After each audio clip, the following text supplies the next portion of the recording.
And now more Straight Talk from Straight Talk. The big wireless companies say they're the only way to get the best coverage. Because they've got like a gajillion cell towers? Something like that. But Straight Talk Wireless runs on those same towers, so you get the same great networks for up to 50% less. I wonder if they're counting that one in Kickapoo, Kansas. Oh boy. Switch today and get our unlimited plan for just $45 a month with 25 gigs at high speeds and no contract. Straight Talk Wireless, no contract, no compromise. Savings may vary. See straighttalk.com. It's a new year, and with T-Mobile, it's not about how far apart we are. It's about how close we can be. So we're bringing out our best deal. Right now, get the iPhone 12 on us on every single plan with eligible iPhone trade-in. So I can FaceTime with my sister in Savannah. That's right, the iPhone 12 on us on every plan. All on America's 5G leader in coverage. T-Mobile. With 24 monthly bill credits and a new line plus tax. If you cancel, credit stop and balance on required finance agreement may be due. Contact us for well-qualified buyers. Qualifying consumer plan required. See coverage and offer details at T-Mobile.com. Thank you for visiting ChristopherMedia.net.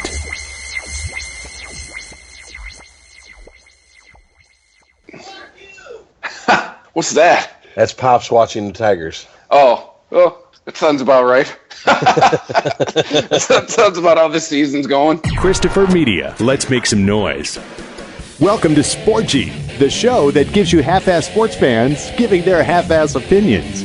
Now, here are your hosts, Chris and Rich. All right, well, welcome to Sporgy number 5. Episode 5. I'm Rich. Episode Lynchman. Oh yeah, that's true. We got a whole bunch of numbers we can get up to. You know, there's never been any triple digits on jerseys, right? In Little League maybe. Is it maybe on the practice squad in the NFL or? I don't know. I just know that in Little League there was a kid who had a jersey number 103. Hey, breaking all these barriers in sports. All right, let's break the triple digit barrier. All right. I want to see somebody with 100 on their jersey. Yeah, probably end up being a black guy. You know, keeping it 100. Wasn't it Gilbert Arenas who? Agent Zero. First went with 0. I don't think I'd ever really seen that before. I'm sure it happened, but I just hadn't seen it. Remember, he's going to be the next big thing, and just you bring a gun to an arena one time, and that's it. Yeah, that's kind of frowned upon. Yeah, speaking of NBA, things that are frowned upon, the big thing this week, or at least right now, we're recording on Tuesday, the 24th, is Draymond Green kicking people in the nuts. Forget what was the guy's last name, Allen. So it was some tertiary player on the what the fuck they playing? The Warriors. And did you see it, Rich? No, I did not see it. Oh man, it can. See, I mean, I could sit here and play devil's advocates for both parts. Like, he meant to do it, he didn't mean to do it. I mean, on the surface, like, the first time I saw it, I'm like, oh, he kicked the guy in the nuts. But then when you watch it, it looks like he was, like, trying to go up for a shot after he got fouled. I don't know. Well, apparently the NBA didn't give a shit because he did not get suspended. So, I don't know. So, wait. Sue in the NFL stomps on the guy's arm. Stomps on a few different people. Honestly, gets suspended, gets fined, all that good shit. And a dude just like crane kicks, like Mr. Miyagi taught him, a dude in the nuts in the NBA, and they don't do shit. Maybe the NBA is starting to grow some balls. But there was an incident on Sunday where somebody from, I want to say Cleveland, it was the Cleveland-Toronto game, and one of those guys, like, if you watch this clip, it was clearly an accident. Like, the dude did not mean to punch the guy in the balls. He got suspended for a game.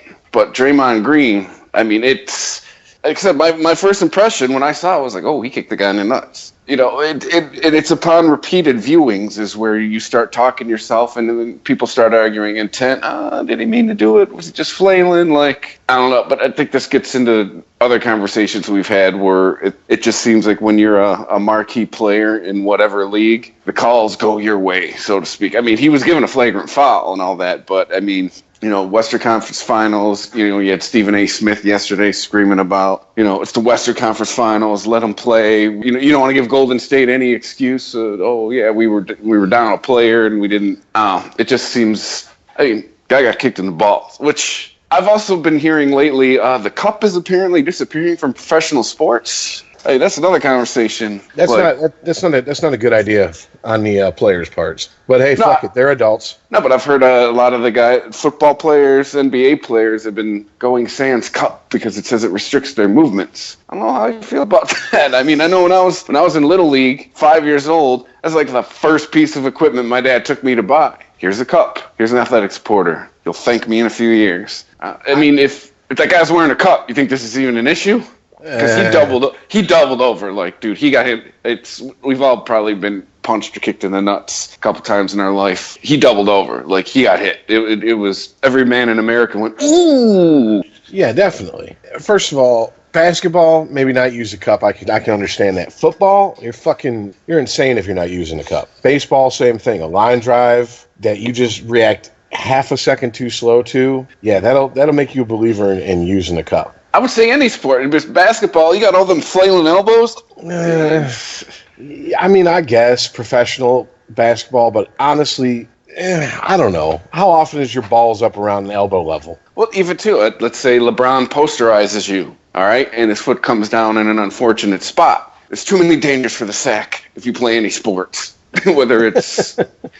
You ever been hitting the nuts with a basketball? It shouldn't exactly feel like a tickle. I don't know. I've avoided that so far in my life, so I'm lucky. I have taken a soccer ball to the nuts, and I remember being a little kid and, having a single mom, you were pretty much obligated to play soccer. So that way she could get you out the house a couple times a week so she could do all her nasty shit with your uncles. I remember at practice a few times not wearing a cup, and I think 2 of the 3 times I got squarely hitting the balls. And after the second time, I was like, you know what? I've learned my lesson. And I was a little kid. It's not even like they had dropped all the way yet. But baseball, always wore a cup. Always wore a cup. Absolutely. Did not risk that. That ball is too hard, and your little sack is just the right size in Little League. Yeah. Just to have damage done to it. But now I used to play drop-in hockey where I didn't wear a cup, so that's even dumber. Man. That's even dumber, man. You take a puck to it, oh boy. Especially ice hockey where they freeze the fucking cup, or the puck. Yeah, buddy, you're going to be feeling that one. I mean, this was a much bigger story, I guess, yesterday. Because yesterday it was like 8 o'clock. The league had still not said what they were going to do. And, ESPN was doing like, games tomorrow. What are you going to do, Adam Silver? They were talking about Stern would have already made the ruling. And my whole thing throughout the whole shebang, if you will, is I asked the question already. If this guy was wearing a cup, is this even a story? It's a story because it's was it intentional? Was it, I slipped, but, the ball slipped out of my hand when the pitcher hits the guy. You know how the shit goes. I mean, he got fouled and then he shot. The more you watch it, the more you have doubts in your mind. Like, is that just how he shoots? Does he flail everything when he shoots? Did he mean to do it? But it doesn't matter now. I do think if it had been one of the marquee players, it'd have been a different story altogether. Yeah, true. If he would have kicked, what's his name, Westbrook or whatever, or Durant, yeah, absolutely. He'd probably be suspended for the rest of the season. Yeah, it'd have been a different story at that point. Oh God, or what if that happened to LeBron? Jesus Christ. We'd be on day 3 of Nutgate. Yeah, 24 hours. Breaking news in Nutgate. The right ball has finally went back to normal size on LeBron. Hour by hour updates of LeBron's nuts. I'm telling you, man, I said it a week ago, that's going to be 7-game series. I mean, it seems like each team has pounded the other when they've won. It hasn't been exactly close. And then you got the other series, Toronto, evening it up. Might not be such an easy route to the finals for King James this time, but who knows? Yeah, I also heard Stephen A. Smith had to feel like he had to apologize to the city of Toronto and the nation of Canada. For what? Apparently underestimating the Raptors. Really? Come on. We can't say a team is going to lose now without having to apologize? God damn it. Really? This is where we're at. This is really what it is. 99% of the people in the world don't give a shit, including people that live in Toronto. They understand it's sports. People are going to pick a team. And it's butthurt, very tiny minority who is the most vocal that make this shit like this happen. Like, anytime, not just in sports, but just public figures speak out. And it could be construed as, oh, well, this person was slighting this person, or this person was disrespecting this person. Well, demand an apology. Fuck that. I mean, it makes for good fucking news, but it really is getting tiresome to where we have to act like these people have a fucking opinion that matters about anything. I mean, honestly, how many social justice warriors do you think really are fucking watching basketball? Maybe only the ones in the Black Lives Matter movement, but probably not as many as people would like us to think. And not as many that are as calling for him to apologize. Fuck off, apologize. Yeah, and I wonder how many of the people calling for him to apologize actually fucking watch sports, let alone basketball, sports in general. Is this another... Corolla makes this point a lot, and I'm starting to think there's a lot to it, and it's this whole, the nerds are getting back at the jocks now. With the age of the internet, you know, it's time for everybody who got picked on in high school and didn't get laid in college, now they're going to get their revenge. I ask, to what end? Like, when does it stop?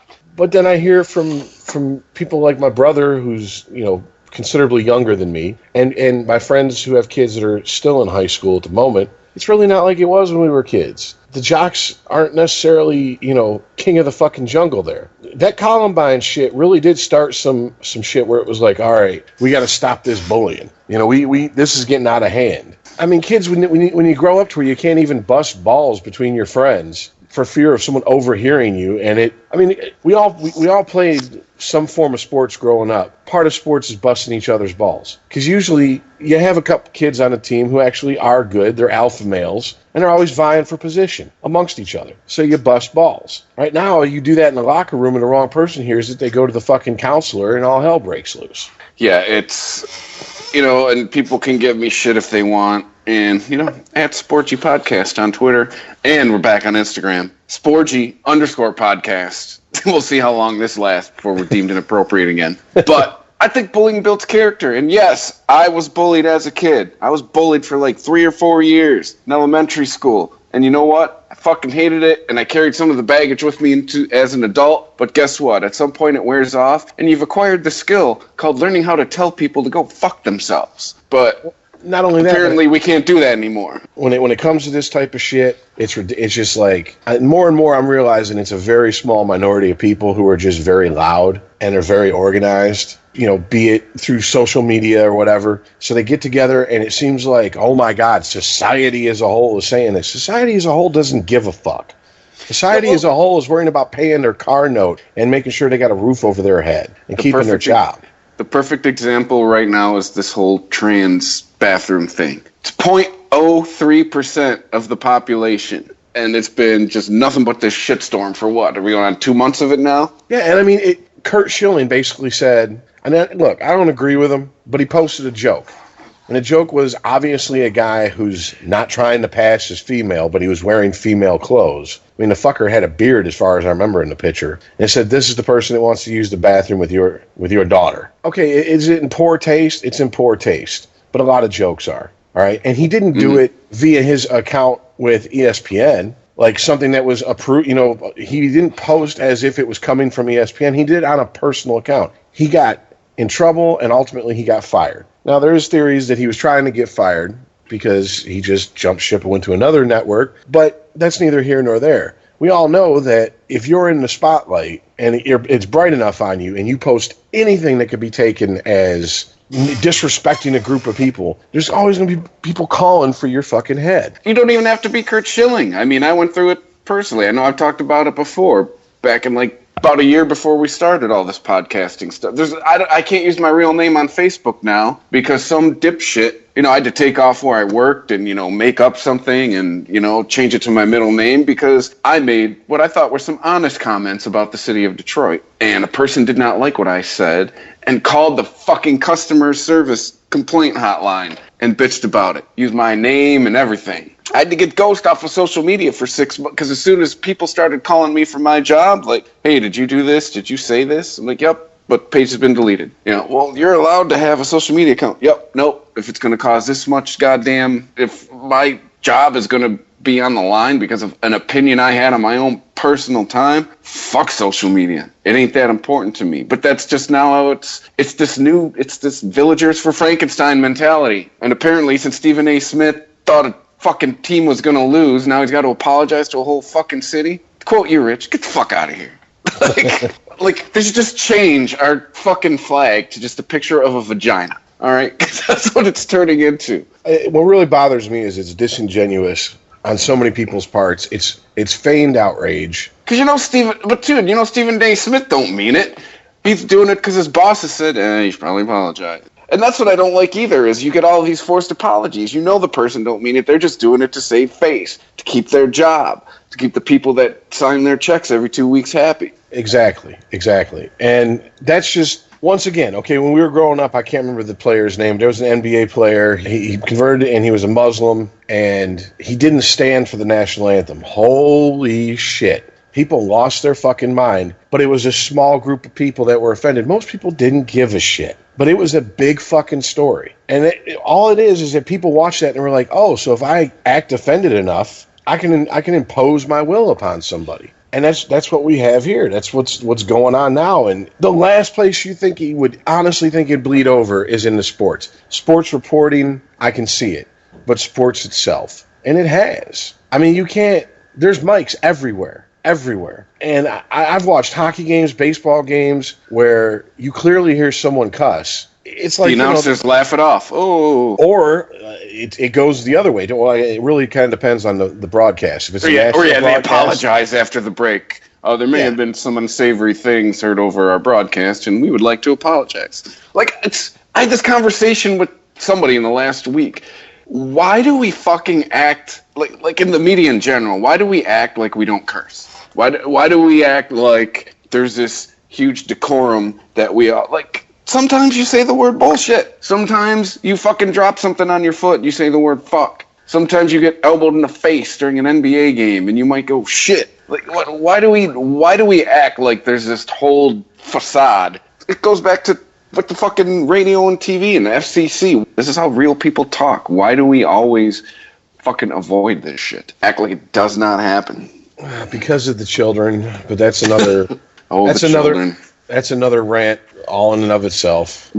Because then we might have to actually parent our children instead of letting the TV and the computer do it. I feel like, and I understand, because as small of a part as we actually are of the media by doing this, we still are a small part. So we have to cover this shit. But I feel like covering it almost gives it legitimacy. And if the Four-Letter Network and Stephen A. Smith wants to be bullied by a bunch of people who actually don't give a single fuck, they're just looking for shit to be offended by, well, then let them. That just shows they lack backbone, and that's their lack of character. And yeah, I guarantee you Stephen A. Smith did not mean that fucking apology. I've watched enough of the man. I actually like him, but I guarantee you he didn't mean that apology. Oh yeah, Stephen A. Smith didn't. Kurt Schilling, when he was still there and had to make him, didn't. Fucking Bill Simmons didn't mean that shit. No, they're making it because the people out of Bristol, Connecticut, who sign their goddamn paychecks every 2 weeks, want them to do it.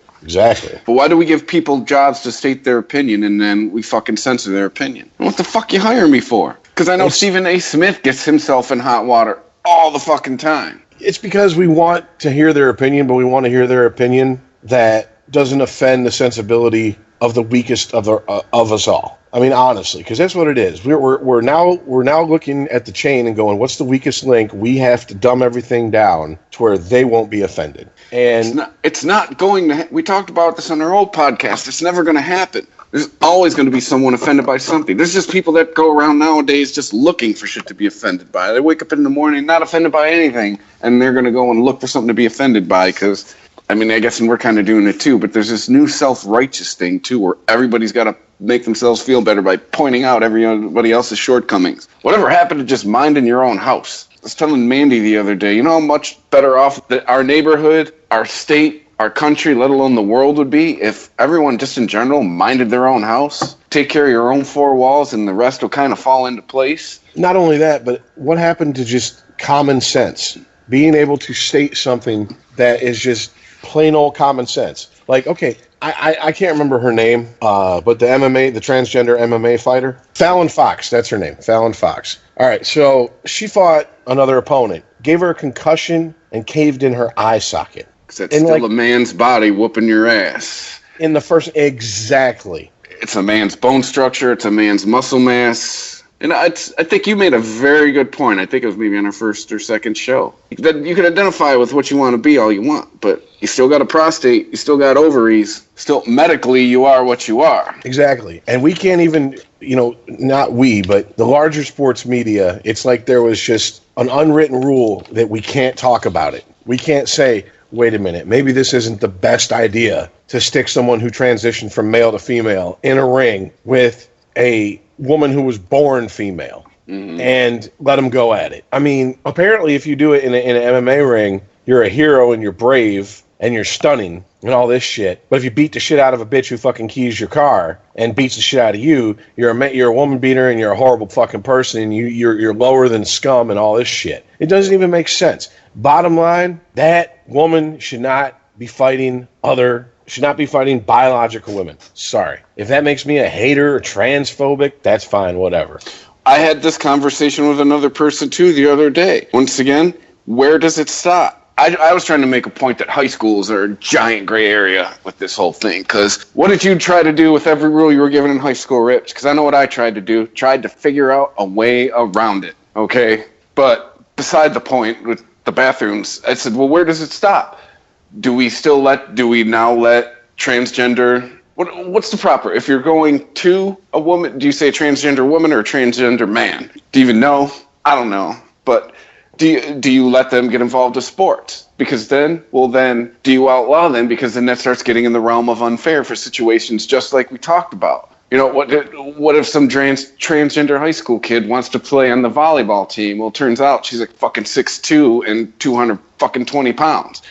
She's going to be a lot bigger than any of her competitors she's ever going to face. Doesn't that start getting into the realm of unfair? I mean, there's a real simple way to handle it, and it's letting Darwin take its course. Everybody's got to sign a release, and there are no more gender-specific sports. So, you're female, or you're born a female, but you identify as male, and you want to transition. Hey, go ahead, get out on there in that football field with them fucking 300-pound, 6'4" monsters. Today you're playing nose tackle. Let's see how tough you are. You know. Yep.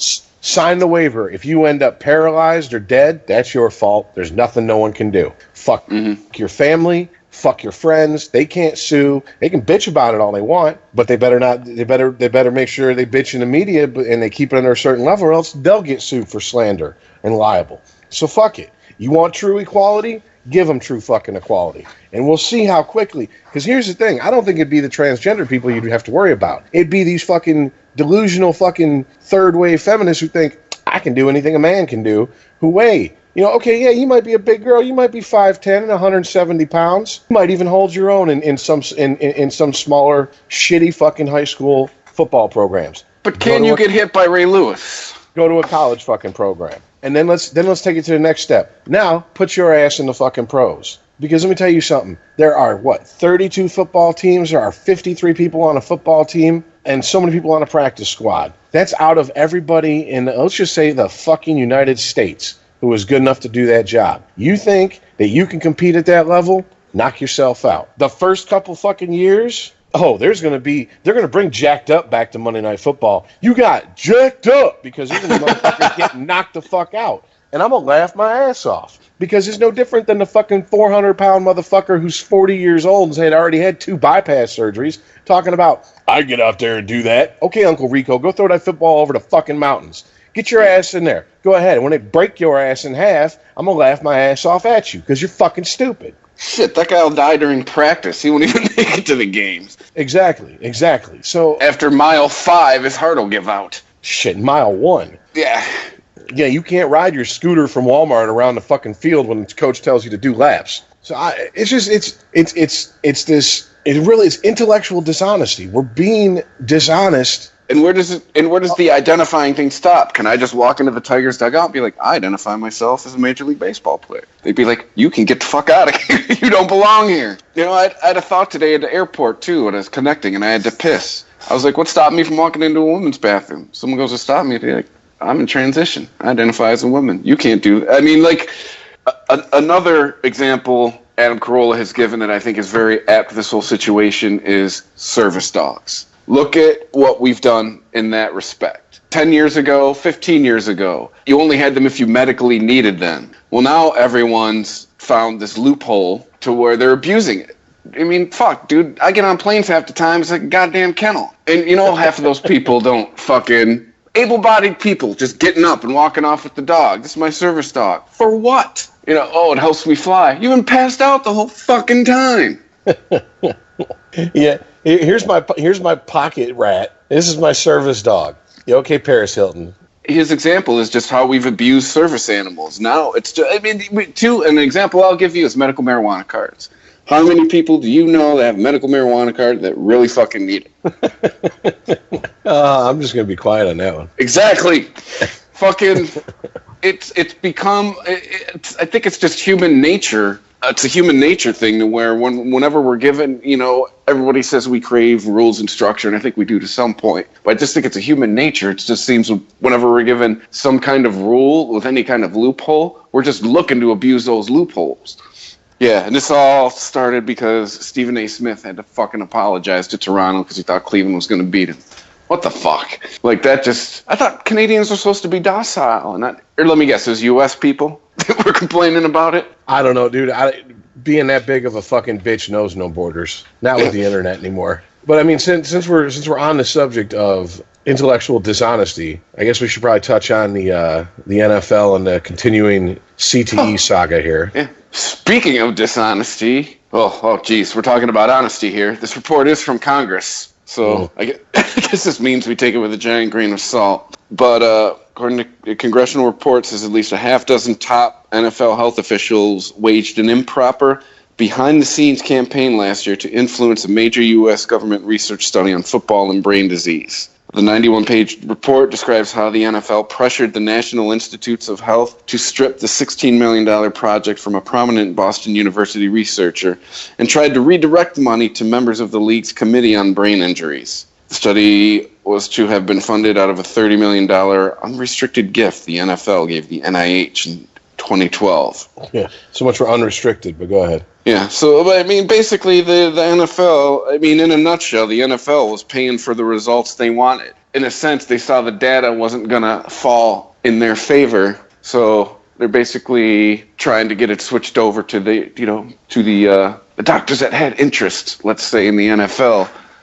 They're paying for the results they want. That's fucked up to me. That is real fucked up, especially when we're starting to see evidence of all of these head injuries or the CTE or whatever the fuck it's called. It's we were talking about before we recorded, and we said on another podcast, you can't tell me taking multiple hits to the head, whether you're in pads or not, will not affect you later in life. I had a buddy that played high school football that will attest to that. He didn't play a day past the 12th grade. All right, and he will tell you that he is not looking forward to getting older. And this is the shit I'm talking about. This is the just cognitive dissonance we have as a society about so many different subjects anymore. When did this even become something we had to question? When I was a fucking child, back when they let you smoke indoors, and your parents fucking left you alone when you were 9, 10 for hours at a time. And there was free-range parenting where you just had to be back when the streetlights come on, with no phone or nothing. If you got fucked up and knocked out, they took you out for a play or two. Or they sat you out for the rest of the game. If it was bad enough, they sent you to the fucking doctor. So why are we acting like, oh boy, this is new news to us? This is new news to nobody. This is more, oh my God, you mean repeated concussions, repeated brain injury affects people? Oh, we didn't know that. Fuck you, you didn't know it. No, it's more like we've been sweeping it under, or to the end, trying to sweep it under the rug and just keep it tapped down, for years. I mean, it was an accepted, everyone accepted, if you play a sport, this is the risk you take. Yes.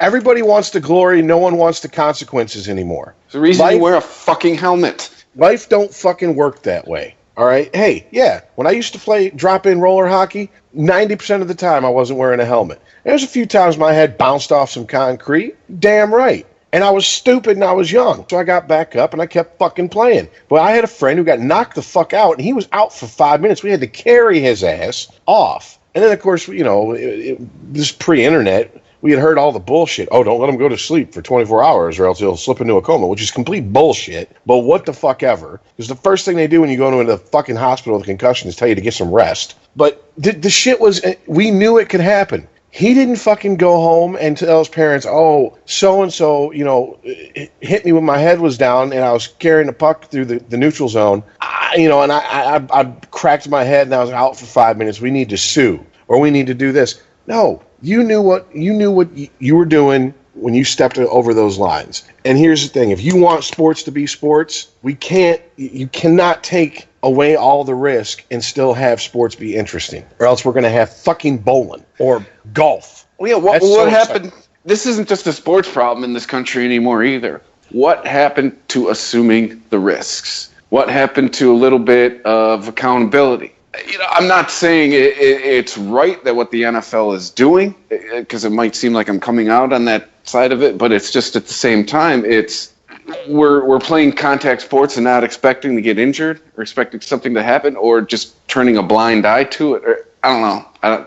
I think I had a point and I lost it, quite honestly. All around, the people who get fucked up after playing the sport, to the owners who don't give a shit as long as they bring in they put the asses in the seats and they bring in the championships and they bring in the revenue. Everybody is being assholes about it. The only people that are being fucking honest are the doctors, and I'm surprised. This is how I know I don't care if I could have went to med school, if I could have fucking been a doctor, I'd have never made it, because I'm surprised there's not a doctor that just hasn't held a press conference and went, so does repeated head injuries cause problems later in life? Fucking duh. End of fucking press conference. Do I need to keep...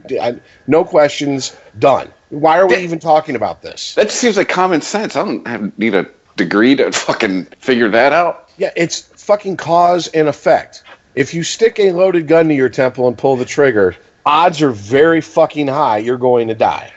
If I wake up every morning and punch myself in the nutsack, I'm going to have a testicular torsion eventually. Exactly. It's complete bullshit on the players' parts and the owners' parts. Now, granted, I'll give the players from 50, 60 years ago the benefit of the doubt because we didn't know as much as we knew. But, I mean, you don't... Okay, you hear people talk about, well, we're worried about football players. And now they're starting to pick on hockey. We're worried about hockey players. I was going to say, what about hockey players? Hockey players, in my opinion, take way more hits than football players.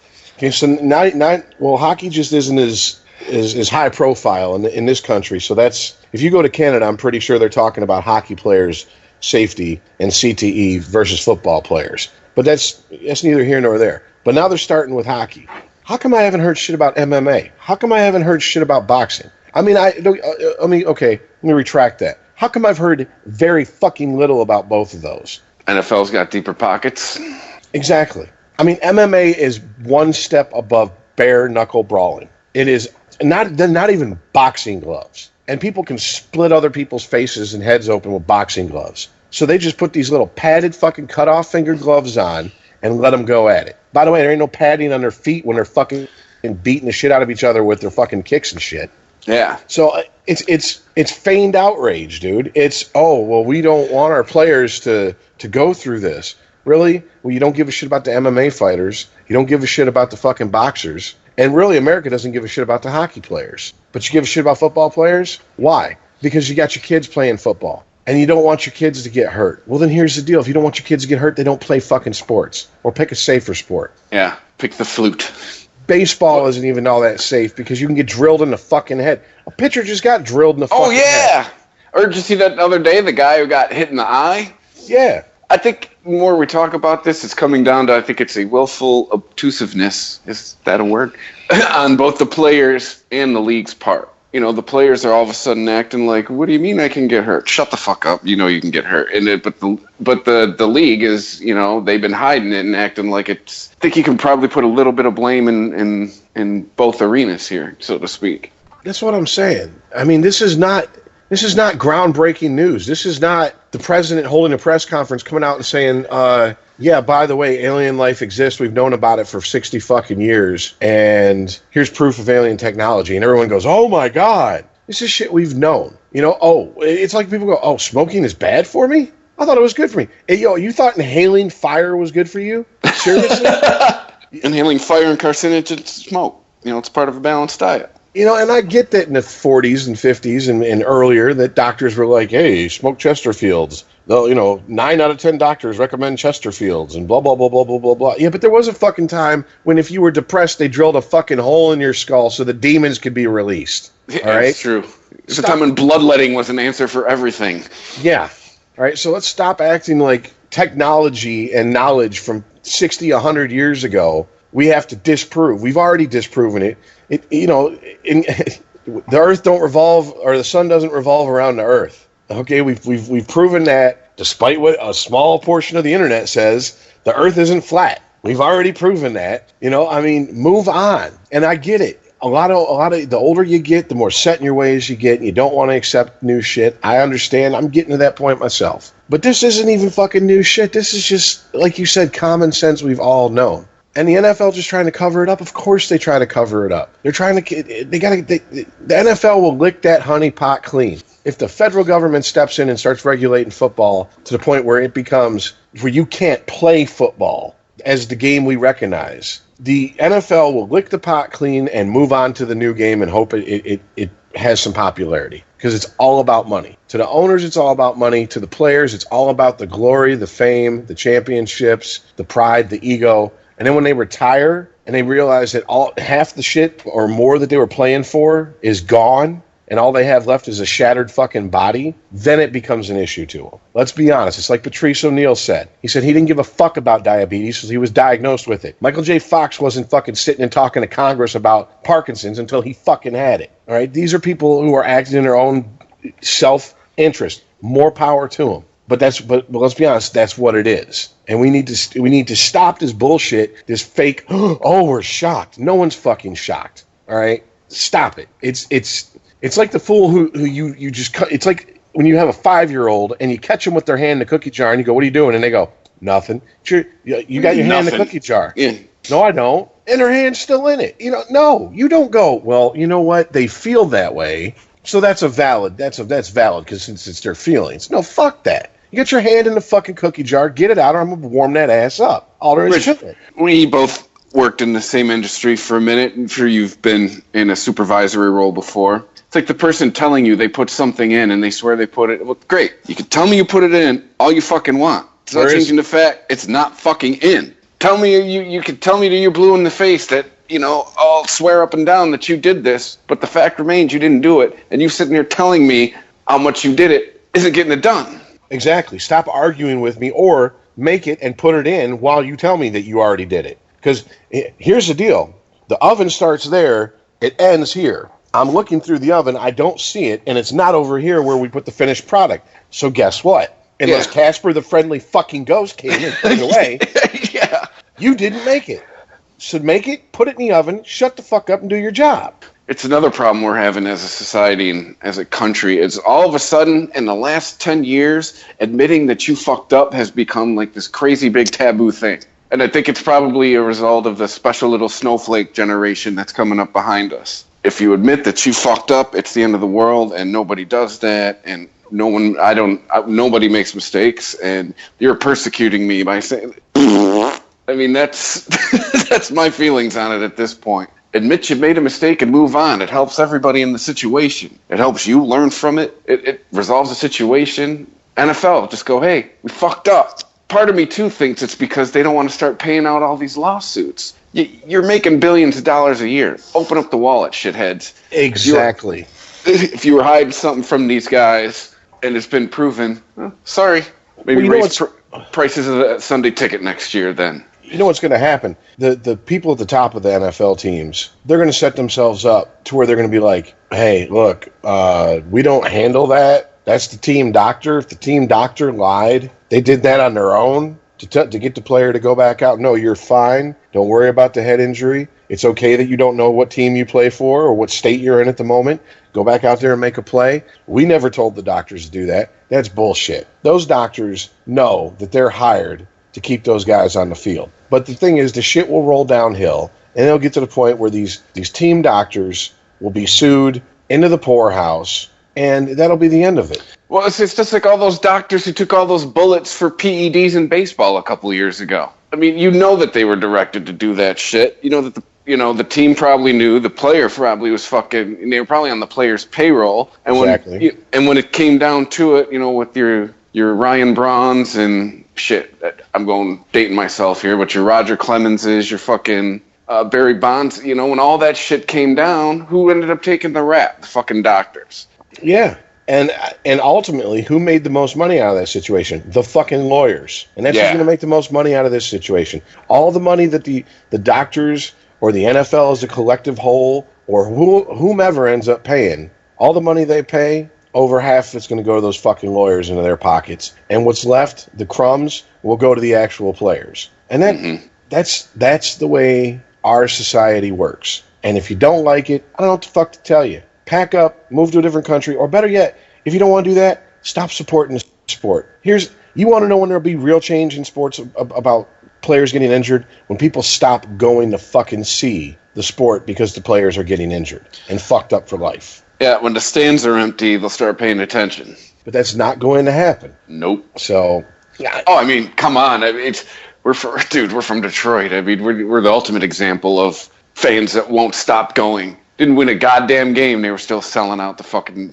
I don't know. It's something too. I think it's something wrong with football fan in general. I think it's the consumers of it. I don't care as long as I can watch a game on Sunday. Well, no. Maybe toss in a little bit of compassion. The most rabid fans that I've ever personally met and ran into as a group. Granted, I've never been overseas, never been around soccer fans. I'm pretty sure they're pretty rabid over there, but I can't speak on that. But over here and in Canada, the two groups of most rabid fans I've ran into are hockey fans from Canada and football fans from America. Those fuckers are fans in the truest sense of the word, being short for fanatic. The Jacksonville Jaguars sell out games. Enough said. Yes. They love their teams. They love the sport, and they're like the battered wife. Oh, well, he says he won't do it again, or he always apologizes afterwards. Oh, well, they have to raise ticket prices if we want to improve the team, and they fired the coach and they got a better coach, so it'll be different this time. And it's those people are not going away. They're not. And this is now talking about an issue that hasn't been sexy for 2 years, but it's like changing the name of the Washington Redskins. People were all up in arms with that about 2 years ago. Now it's like, whatever. Did you hear recently a poll of Native Americans came out that said they don't give a shit about that? Yeah, they said, how about you actually fucking, do something for our people that you fucked over for hundreds of years instead of worrying about shit like this? I believe the results of that poll were liberal whitey cares more about changing the name than actual Native Americans do. Which, once again, goes back to this is just a bunch of bullshit from a very small minority. And it's looking for something to be offended about and looking to be offended for other people. And I don't know how that became something that we accept. Social media. I mean, that's the short, quick answer. I mean, I guess, but... Social media has become a way for, back to this metaphor, has become a way for you to light the torches and go round up the villagers. We're going to get this motherfucker. Did you hear about the thing that happened at the Dodgers game a couple days ago? There's either Dodgers or a Giants game. Either way, it was a gay male choir was singing the national anthem. And somehow the guy in the booth was playing a vocal track of a woman singing over it, and it was coming out over the speakers. And obviously you got, a bunch of gay dudes on the field singing the national anthem, and all you hear is a woman singing. Well, a lot of people took offense to this, and now they're going after the guy who runs the sound at the Dodger Giants games or whatever, simply because he made a mistake. I know, right? I just this is the type of shit why I drank. Like seriously, it hurts. People, don't we have real problems to worry about? I mean, didn't they just spill more, millions and millions more gallons of oil into the ocean recently? Aren't there entire wars about imaginary people in the sky that are being fought and people are being killed and their heads sawed off and set on fire and people being, stoned to death because they're born gay, or women in other countries getting their genitals mutilated? And you want to worry about what pre-recorded vocal track the guy accidentally hit? And the guys that performed in the group said they didn't even have a problem with it. He made a mistake. It could have been something queued up from a previous game. He hit the wrong button, wrong file was loaded. It wasn't like after they finished, he opened the mic and went, homos. I mean, there was nothing like that. I heard someone on a podcast the other day, and I'm starting to tend to agree with them. We need another war, like a real war. Not any of these distractions we've had in the last 20 years over our oil supply. We need something like World War II again, because I think that's I think that's where a lot of it's coming from. Like, I think you hit it on the head, man. Like, it seems like we're out of problems. And now we're just going to create, it just seems like every day we're creating new problems to be pissed off about. That really, in the grand scheme of things, don't fucking mean shit. Well, if you really want to go down this rabbit hole, I recently watched an interview. I cannot remember who it was with, but the gentleman was like, I'm going to say he was a moderate. He wasn't to the right. He wasn't to the left. He held some beliefs that would be considered conservative, some to be considered liberal, some to be considered his own. He's like, I don't adhere to any party. But he did bring up one good point. He's like, the far left, the extreme left, the people we're talking about that feign offense at everything and you can't say anything, they are doomed to fail because they will turn on themselves because they always have to have an enemy. They always have to have someone to attack.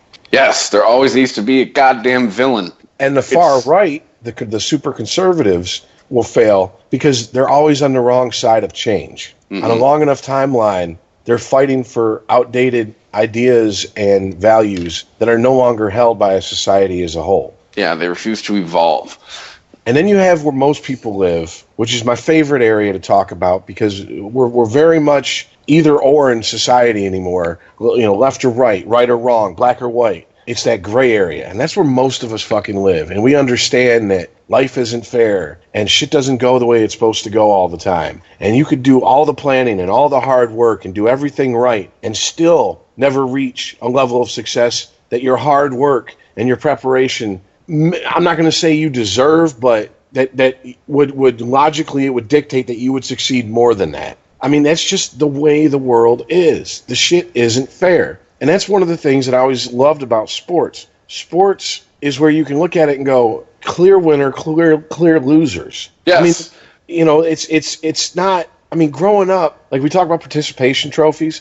The last year I played soccer. I played soccer for 3 years. I played Little League for 3 years. Little League, I played after soccer, and they never did this. But the last year I played soccer, the league I was in, we all got a trophy. And I didn't know I was like, what's this for? We didn't win anything. Mm-hmm. And my mom is sitting there trying to explain to me that, oh, that's because, you know, you gave your best effort. I'm like, and even as a kid, I couldn't articulate it the way I can now, but I'm thinking the way a kid would, no, I didn't. There were times out there I was bullshitting. Yeah. You know what I mean? I remember there was one time that I was playing goalie and our team was just dominating the other team, and my dad had shown up to watch the game, and there was nothing for me to do but stand down there, and so I wanted to show out, so I ran down and started joining in the rest of the fucking play. And, you know, the coach on the sidelines like, what are you doing? What are you doing? You know, and my dad's like, oh, Jesus, I'm so sorry. That's my son. I mean, I got a trophy for that? Get the fuck out of here. That is ridiculous, man. When I don't know. I don't know. Are we looking at, in 20, 30 years, sports being even around in the way we've known it to be? No. All our lives? No.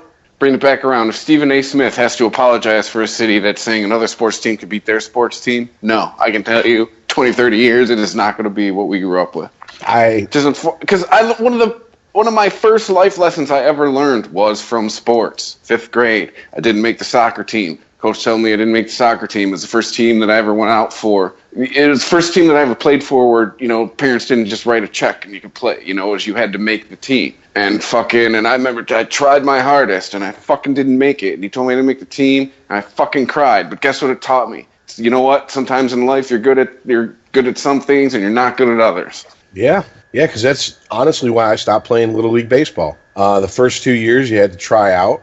I made the cut. I went back for the same league, tried out, and did not make the cut. And my mom and my stepdad did what you said. They cut the check, and they put me in one of the pay-to-play leagues. And I was like, I wasn't any good compared to the other kids. And two, it was no longer fun because it was like, oh, hey, Whitehead, go in. You know, you got to bat at least once. Why are you batting me in this situation? Like, if there's a better batter and he's in the lineup, leave him in. Don't take the better player out because we have to put a kid in because his mom and dad cut a check. The integrity of it was ruined for me. And I was fucking like 11, 12, and I knew that. And I talked to people and they go, wow, that was that was pretty insightful for an 11, 12-year-old. I'm like, no, it's not. By 11, 12, you know what's right and wrong and what's bullshit. You haven't seen a whole lot of life, but you've seen enough to know that. And it just worries me because what the fuck? Are there 11 and 12-year-olds that feel that way these days? I don't know. But they're growing up into the athletes we're going to be watching in 10, 15 years. And I'm just wondering, like, I mean, it's just like the thing that blew me away. Remember the Richie Incognito bullying incidents? Remember how it was just built up to be like, oh my God, dude, he was savage with this guy. I wanted to ask any of these people, like, you ever been in a locker room before? Dude, when Drew and Mark got hold, and that's was a local radio station here on Sports Talk Radio. When they got hold of the transcripts and read them on air, outside of the curse words he used, which obviously you can't air on terrestrial radio, I was listening to it going, that's locker room talk. Where's the bullying coming in? Okay, I mean, like the texts were like, hey, we're going out, we're picking up some pussy tonight. Why don't you come with us? Oh, I don't feel like it, practice was rough. Oh, okay, you gotta sit home tonight and soak your vagina? That's bullying? Dude, really? That sounded like a fucking typical after band practice talk that me and my buddies used to. No locker room involved. That's dudes being dudes. Yes. And I mean, really, that it's a slippery slope, what I'm about to say, but I mean, I feel it's valid. How much of this is really an attack on just any type of perceived masculinity anymore in society? Oh, we're back to jocks versus nerds. No, it's not jocks versus nerds. No, I'm not talking that. I'm talking like this bullshit third wave feminism ideals that everything that's male is evil, and it's, you have to teach your sons not to rape. I see billboards, teach your sons to respect women. How about teach your kids to respect everybody? Yeah. Okay. Fuck you for implying it because my child come out and had outdoor plumbing and he can't help it and he's running around looking for some helpless woman to stick it in. All right, that's bullshit. I'd like to point out that I was not taught to not rape, and I still haven't raped anybody. Just putting that out there. Almost 4 decades. Yeah, I've never. No one in my family ever had to sit me down and go, now, son. I know that there's going to be times where you're going to want someone cut you off in traffic, where you're going to want to get out and cut their head off and put it in a bowling bag, but that's unacceptable. No. Like, this is, if you raise your kids halfway decent, you don't have to fucking tell them that. And if they still do it, guess what? They're fucking wired wrong. That's why we have prisons, all right? That's why we have mental health workers trying to figure this shit out, and scientists looking at fucking CAT scans, trying to figure out the differences in people's brains so we can get rid of this shit. But I the more and more I hear this garbage, I'm just like, this is...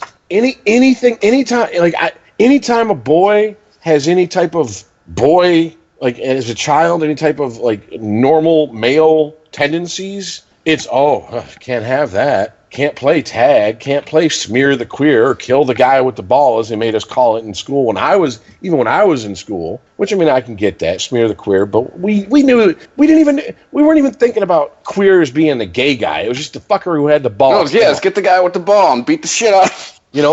Can't play dodgeball because, it's too violent, and can't play cops and robbers and cowboys and Indians and even if they take their finger and they make it in the shape of a gun, that's a microaggression. It's violent towards, what? Shut the fuck up. School my nephew goes to is all pay to play sports. Last year, my parents were like, your nephew made the baseball team. Or no, he's on the baseball team. I was like, did he make it? They're like, no, we just have to pay and he's on it. And I was like, no! That was my initial reaction. I was like, no, don't let him do that. What is that teaching him? It's teaching him, you could really analyze it down to that's teaching him a check solves everything. You want to get what you want? Just takes a check.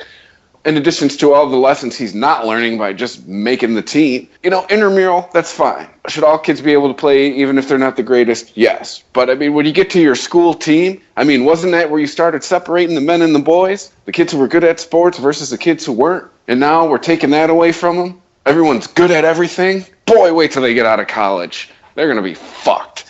These are the people that will be shaping the world when they get out of college, and eventually enough of them will get out of college to where they will either accept that this is the way the world is, and they've been fed a bunch of horse shit, or they'll reshape the world into the place they want it to be. And I hold out no hope that they're going to realize when they get out into the real world that, this is just how shit is. Or we're going to have an overburdened, or I should say an even more overburdened mental health care system from all these dipshits having a mental breakdown from the first time somebody tells them no or they didn't do something good enough. I mean, there is that too.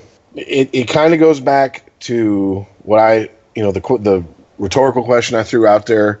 Will sports even be recognizable in 20, 30 years? I mean, they're talking about they want to implement. We have to speed up baseball. It's too boring. Stop. Okay, just because we have attention spans that are shrinking, stop changing a game that's been around for 150 fucking years for people with short attention spans. Because guess what? I was a kid. I was a hyper kid. I had the attention span to sit through a fucking ball game. So why can't the kids today do it? Oh, you don't understand, because they got to have instant gratification. Well, then teach them not to have that. They don't need instant gratification. How about that? How about this? Take the fucking phone away when you go to fucking Comerica Park. Come here, give me your phone. Why? Because you're not going to sit here fucking taking selfies for 30 minutes looking for just the right one. Watch the fucking game, or else why did I fucking drop $250 to bring your ass here? Well, yeah, my nephews got screen time when they get home. That includes all screens. TV, phone, iPad, Xbox. They only get a certain amount of time every day. It's ironic because my sister's always on her phone, but she refuses to have their faces buried in screens all day.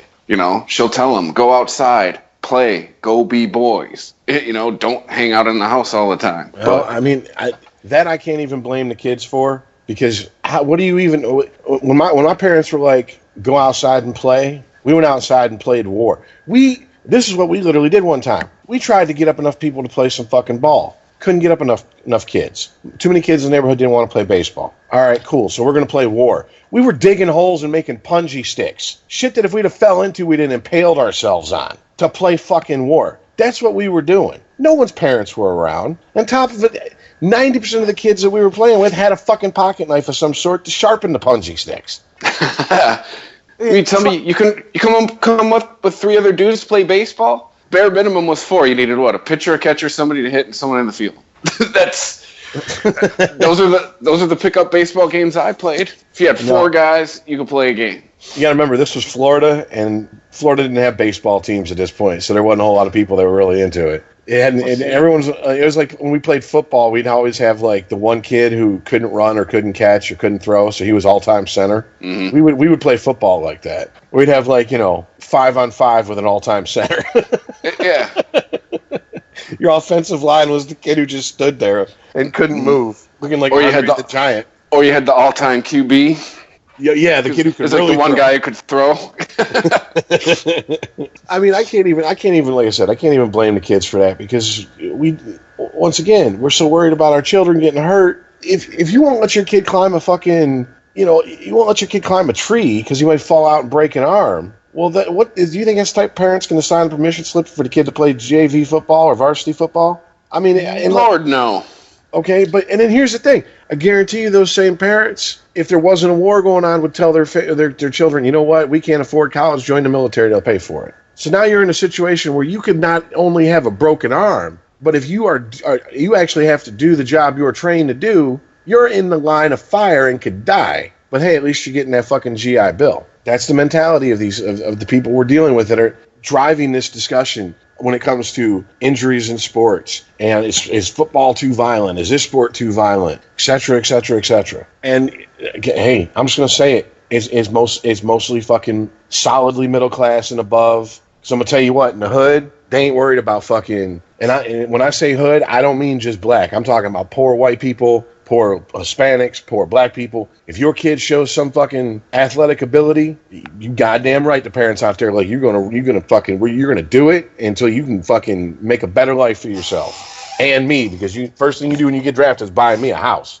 It ain't even with poor people. I got a buddy of mine who's definitely bordering on upper middle class at this point, and his son is fucking just his stat line is badass in baseball. He's on a traveling team and shit. And he's doing like, no, go. Fucking college is expensive. Let's do this. Just nurturing it. Or I would like to say that's not the exception, but it is. I mean, it honestly is. A lot of kids I know whose parents have money, you want to play sports? Okay. Unless the kid's just out of this world good. Most of the parents I know, they're like, wouldn't you rather do something else? I mean, how about if you want to go to the game on Friday nights, how about you play in the band? That's a little bit safer, isn't it? What if Michael Jordan's mom said that? That's all I got to say. What if fucking, I don't know, give me someone who played after black people started in baseball. Oh, fuck, what if Willie Mays' mom said that? We'll go there. Whatever Hank Aaron's mom said that. You know, what if fucking Peyton Manning's mom said that? You wouldn't have these athletes who did all these, whether you like sports or not, they still accomplished great things in their field.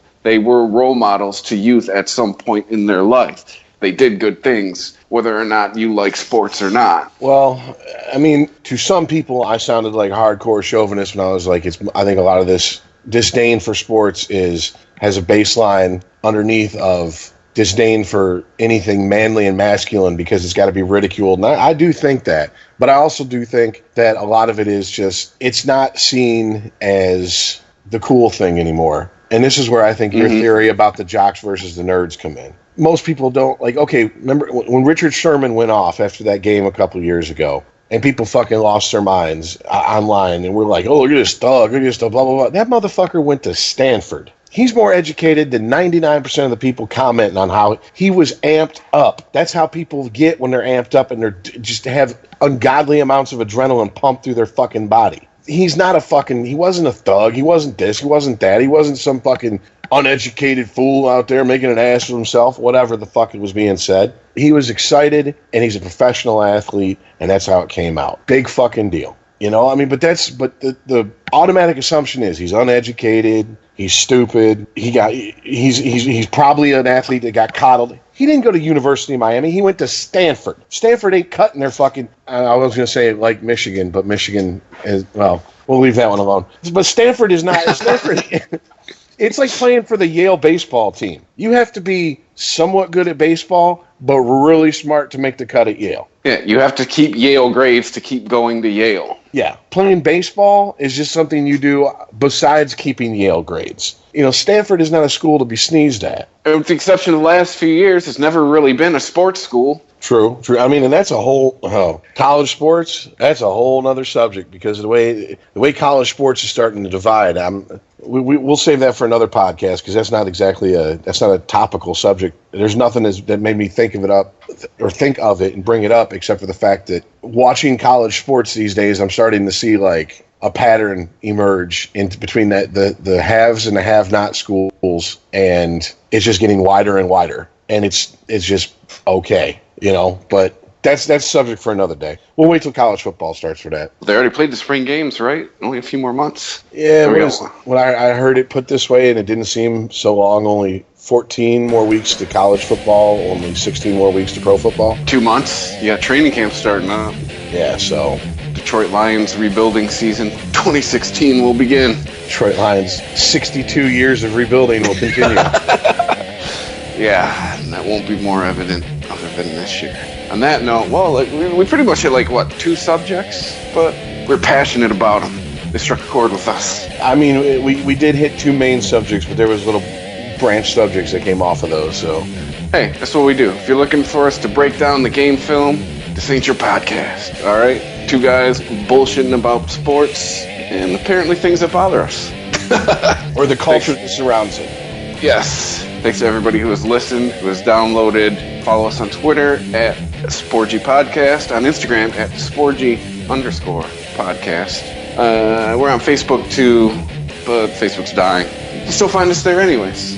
So thanks for listening, everybody, and we'll catch you next week. Later. If you enjoy this show and want more people to know about it, head on over to iTunes, leave a comment, and rate it 5 stars. Make sure you like and share us on Facebook, and don't forget to follow us on Twitter. Just search for Christopher Media. Thank you in advance for supporting Christopher Media by clicking on the PayPal button and by clicking through to all the sponsors who support ChristopherMedia.net. Most importantly, we would like to take the time to extend an extra special thanks to you. Christopher Media could not exist without your support. Thank you for visiting ChristopherMedia.net, and thank you for listening. Christopher Media. Let's make some noise. Thank you for visiting ChristopherMedia.net.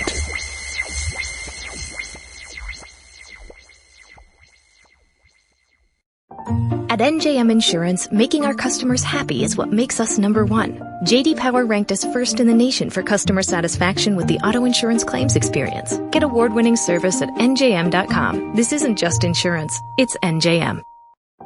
At NJM Insurance, making our customers happy is what makes us number one. J.D. Power ranked us first in the nation for customer satisfaction with the auto insurance claims experience. Get award-winning service at NJM.com. This isn't just insurance, it's NJM.